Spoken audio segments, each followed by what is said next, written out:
So, usapang Noche Buena.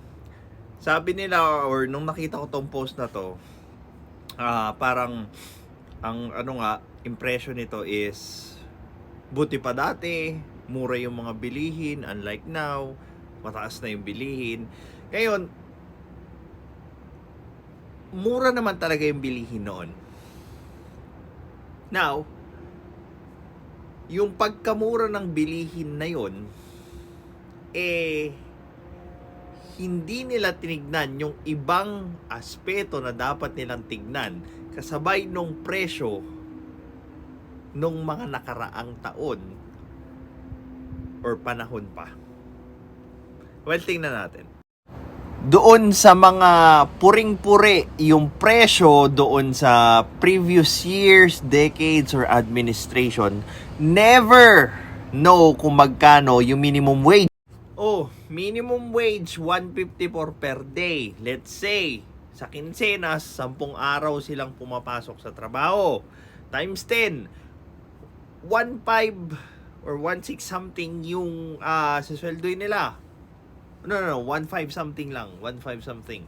So, with that said, yung 500 Noche Buena na yun, na ganun karami, is already 1/3 ng sweldo ng isang minimum wage earner. Diba? So,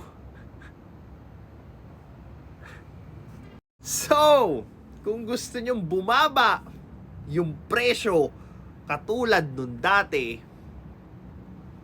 either ibaba niyo yung minimum wage or mag-produce kayo ng surplus.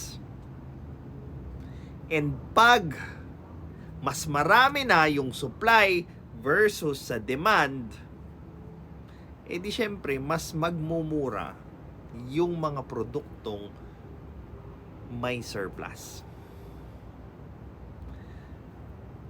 Ito kasi yung mahirap sa Pilipino. Masyado nang nalunod yung mga Pinoy sa politika na hindi nila alam na may iba pang aspeto ng buhay na kung saan pwede mong tignan yung problema para magkaroon ka ng ibang posible or mas dumami yung posibleng solusyon or action na pwede mong gawin sa sarili mo. Gets?